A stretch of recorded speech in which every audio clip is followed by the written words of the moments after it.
Good morning and welcome in. However you have arrived here, whatever kind of week is behind you, you made it to this quiet time on a Sunday morning, and that's all that really matters. This is Sunday morning. I'm excited that you're here. It is season 2, so if it's your first time, welcome. If you have been with us for season 1, this is great because this is not a workout and it's not a lecture.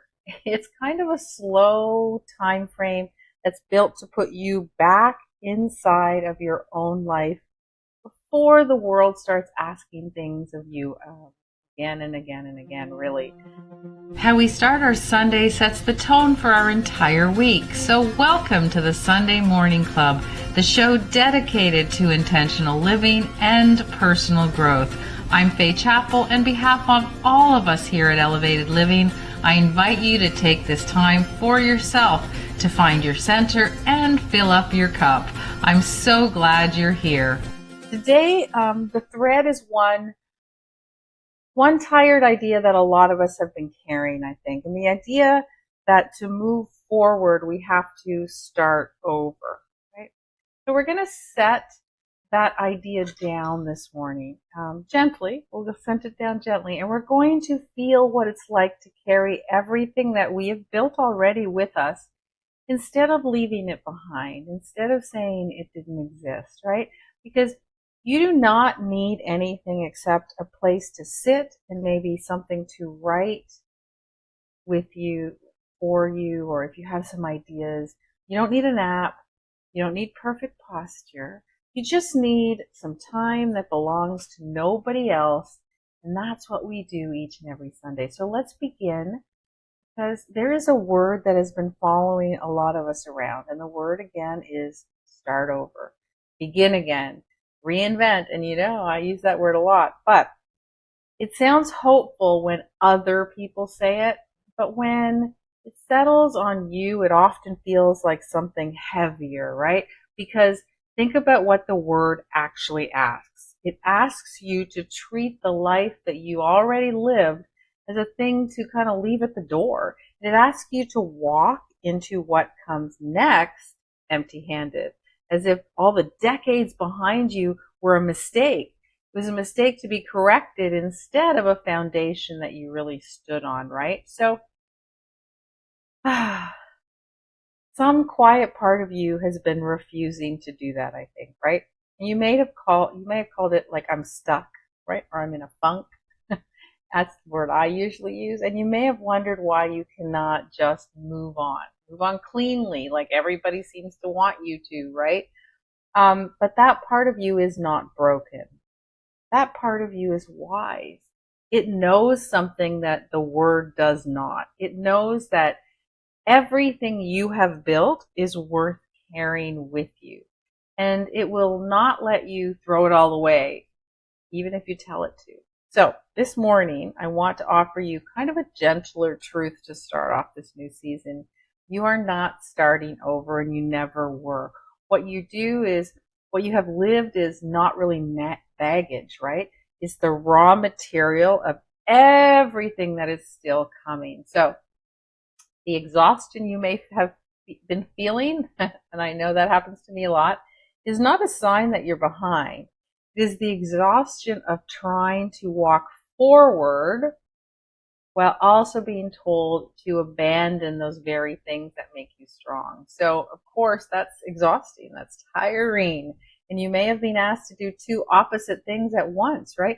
Move ahead and leave your old self behind. And no wonder you've been standing still, because it's just overwhelming to even think about it. So we're going to end that today.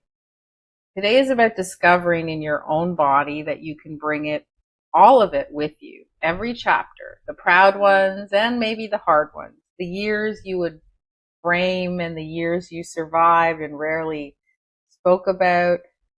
None of it has to be left at the door. All of it comes across the bridge with you. Okay, so let's get out of our heads and into our body so we can feel this instead of only thinking about it. That's what Sunday morning's about. So let's settle into your seat, wherever you are, on the floor, in a chair, it doesn't matter. Let your weight drop into whatever it's holding you. chair, the floor, the cushion. It is strong enough, okay? So you can stop holding yourself up very prim and proper and everything else. You can just let yourself sink into where you're sitting. I want you to let your shoulders come down from wherever they have been living. So if they've been up here, I want you to breathe and bring them down. Because for many of us, they've been up near our ears for like years, right? Because we're waiting for the next demand. We're waiting, right? So just let them fall and feel the space that opens across the chest when you actually let your shoulders fall. I want you to soften your jaw. Let your teeth part just slightly. So much of our effort to be enough lives in a clenched jaw. You've probably heard that. So I want you to just let it loose. Like let your jaw go. Don't tense up. And then I want you to bring your attention to your hands. These hands have done decades of work, right? So let them rest. Open, palms up or palms down, whatever feels honest for you. There's nothing to grip this morning. There's no weights to hold. There's no utensils. There's no shovel. There's no pen or mouse. You just want to chill. Okay? And then I want you to feel your feet. Feel the real contact with the ground because you are here and not in the chapters behind you, not in the ones ahead. You're here in this body on this morning carrying everything you have ever been all at once. And guess what? You're still breathing pretty easily, right? So we're going to do a little breath work together. Good segue there. And we're going to use the breath to practice carrying instead of leaving. Does that make sense? So I want you to breathe in slowly through your nose. And I want you to fill from the bottom, the belly first, and then the ribs, and then the chest. I want you to take your time as you're breathing. There's no rush this morning. And then when you're ready, when you've done it all, I want you to release it through your mouth. Let it be a real exhale, longer than the inhale, and let out the breath. Let it be the sound of kind of your shoulders dropping, that, it's done. Okay, so let's do it again. In through your nose. Make sure you fill your belly. Let it go out. Don't breathe in. Let the belly go out. Fill your chest, fill your ribs. As you breathe in, imagine you are gathering something. You're not grasping. You're just gathering. You're drawing everything in that you have built closer to you, to your chest. That's where you can keep it. And then out through the mouth, even slower. And as you breathe out, I want you to let go of the instructions to abandon everything you've done or everything you've been through. I want you to breathe out the word start over. Breathe out the shame that you're handed because everyone keeps telling you to.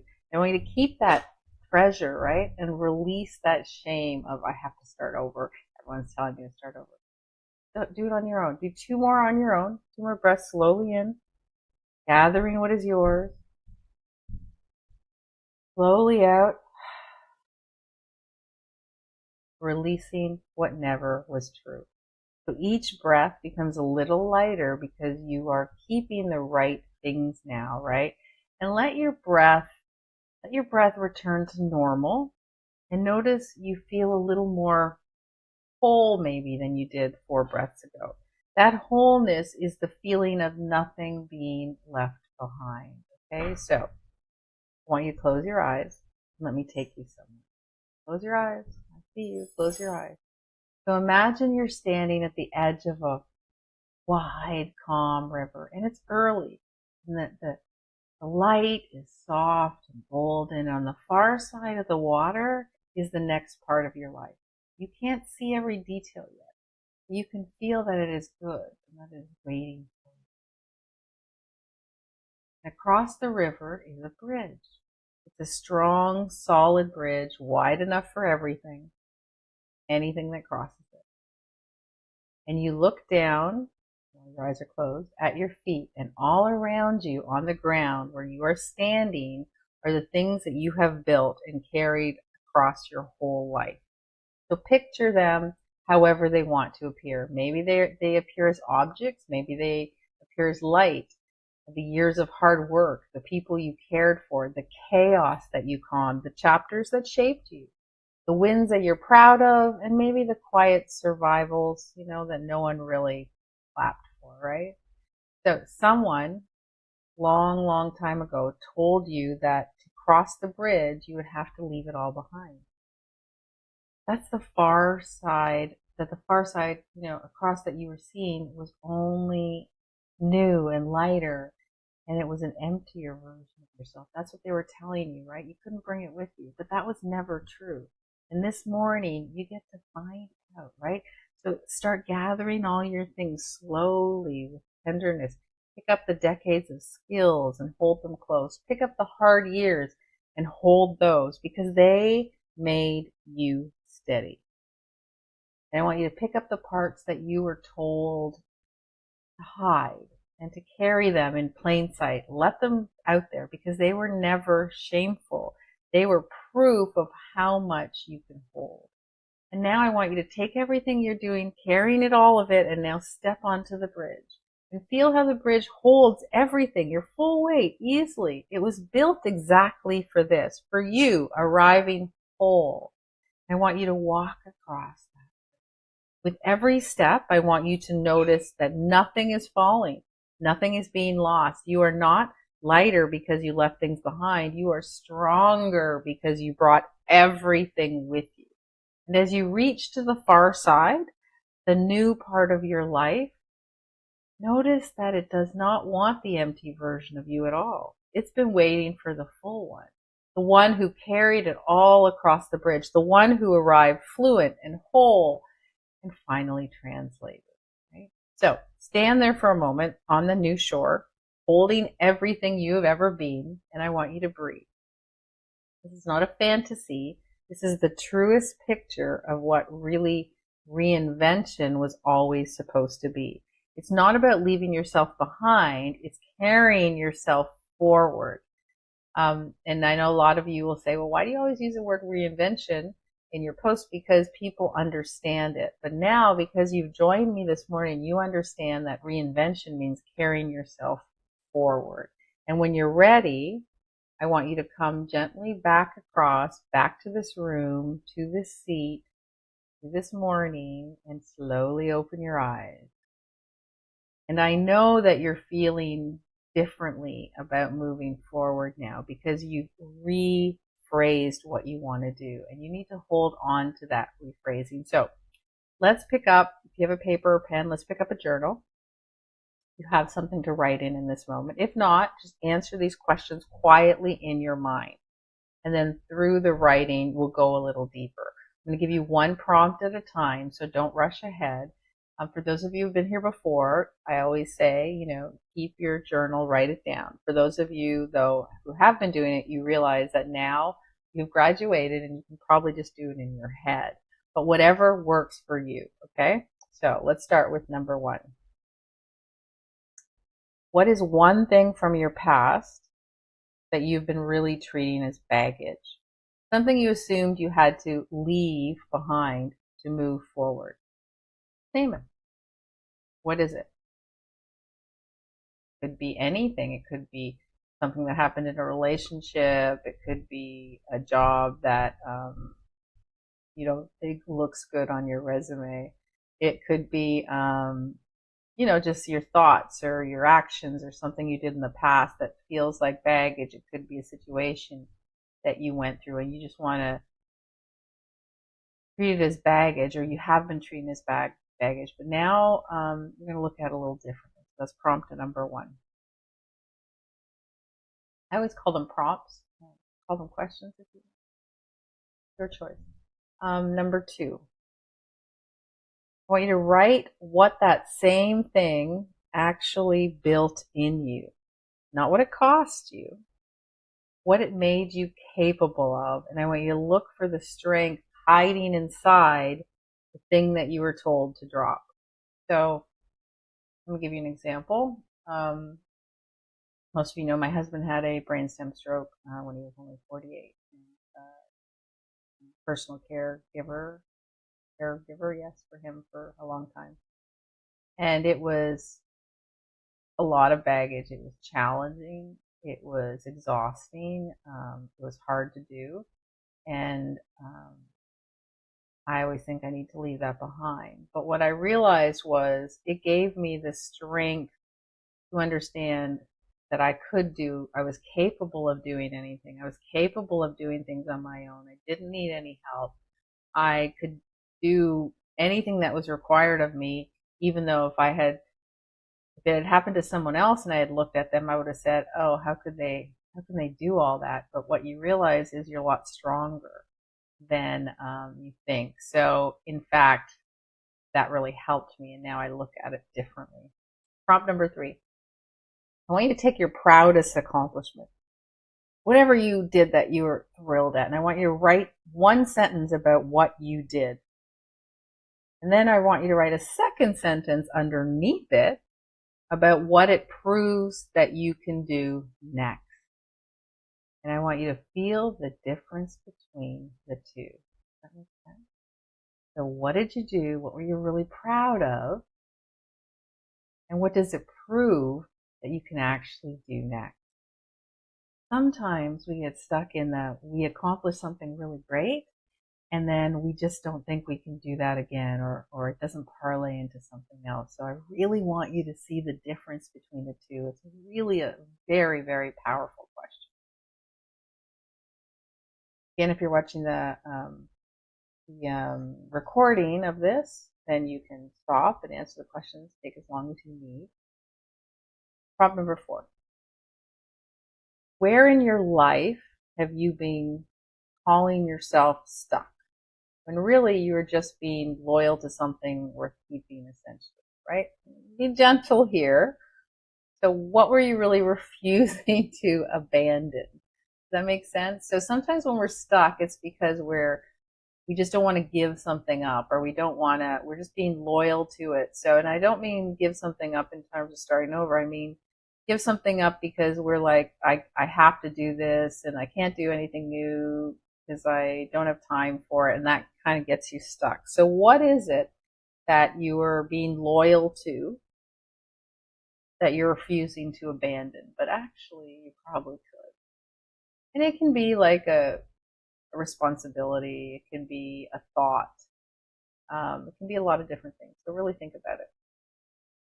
And then the final prompt, number 5, I want you to finish this sentence in writing or in your head. If I truly believed that I could carry all of it forward, then the next thing I would let myself do is, let the answer be small and specific. It's really just the next real step. So think about it. If I could truly believe I could carry all this forward and I can still do what I want, what would it be? And it might be simply, for some of us, it might just be walking 5K. You're like, if you say, I don't have time, I'm carrying all this stuff. But now if you say, I'm carrying all this stuff because it makes me stronger and it makes me who I am, and I will find the time because I've always found the time, then maybe you will do it then. Or maybe it's like starting a new career or starting something online because you've seen everybody else do it. I really want you to think about this one because it's important for you to understand that you can carry all the stuff you're carrying forward and do it. So we're adding a little bit of a somatic practice here.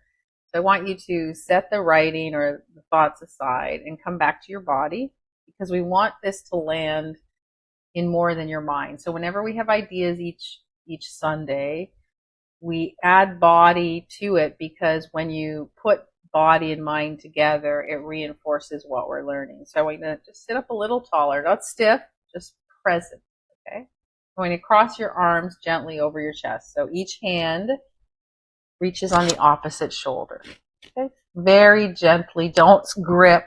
Remember, your shoulders are down. This is gentle. It's just a quiet way of holding yourself, holding everything that you just carried across, okay? And I want you to say this out loud to yourself. Or if you're in a room, you can just whisper it to yourself, just softly.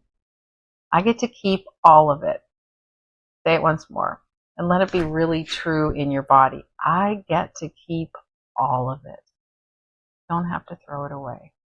I get to keep all of it. So I want you to take one breath in, feeling your arms holding you. And then I want you to let the breath out. Okay? And notice that you feel gathered. You feel whole. Nothing feels like you dropped it. And that feeling is what forward is actually supposed to feel like. So let your arms come down gently. If your eyes are closed, let them open. And when they are ready and soft and unhurried, just enjoy what you've just worked on. So here's what you did this morning. You set down a word that was never serving you, right? Starting over. You gathered up everything that you had been told to abandon and you carried it across the bridge, and you felt the bridge hold, right? It held you. You told yourself the truth that you get to keep all of it. Nothing you survive is wasted. Not one chapter. Every single thing you have lived is coming across the bridge with you. And it is the reason that the far side is possible at all. Because you are not too late. You are not behind. You are never starting over. You are carrying a whole life forward, right? And this morning you felt it in your body, right? That you were strong enough to carry it. So I want you to take the sentence from prompt 5 into your week ahead, right? It's the next real step, right? What did we do? Do you remember the prompt? Did you forget it already? It was what we could do, right? What we want to do next. So if you want help turning what you felt like this morning into actual words that carry you forward in experience, I have, if you go to Too Late My Ass, there is at the bottom, at the footer, there is a whole lot of links of things you can get. There is an AI Finally bio pack that does that with you. So it's free. So it's in your voice and it's free. I like saying that. So if you want to work on this some more live in a room with me and other people, you can also join me first Wednesday live each month. So the next one is in August. And it's at noon Eastern. So, and it is free. There's no card required. And what we do is we work on all these things. So last, the Wednesday that just passed, we worked on rebranding a little bit, a rebranding sprint. And, all of this work comes with us as we go. But for the time being, again, go to Too Late My Ass. And on the bottom, you will find AI Finally. Look that up because you can do that. And then there's a link to something called the Compass, and that's free as well. All those links are free. So I want you to extend all this work. And, you spent the last, however long this has been with me. I don't want you to just shut the video and leave and do nothing. I want you to go to the site, grab another resource and do it. So we are building in season 2, building the momentum. Season 1 was all about really more of learning and understanding concepts. Season 2 in all of our disciplines is all about implementing, making the change, going forward and making sure that we're doing what we want to do. And the Compass will help you. AI Finally will help you as well. There's a whole bunch of other tools as well. So give them all a shot. And then I hope that I'll see you guys next week. And until then, I want you to carry all of it. Remember, leave nothing behind. And I will see you next Sunday. And with that, our time together comes to a close. Thank you for showing up for yourself today. Take that feeling of this space with you and let it guide your actions and reactions this week. I'm Faye Chappell on behalf of everyone here at Elevated Living. I'm wishing you a week of profound peace,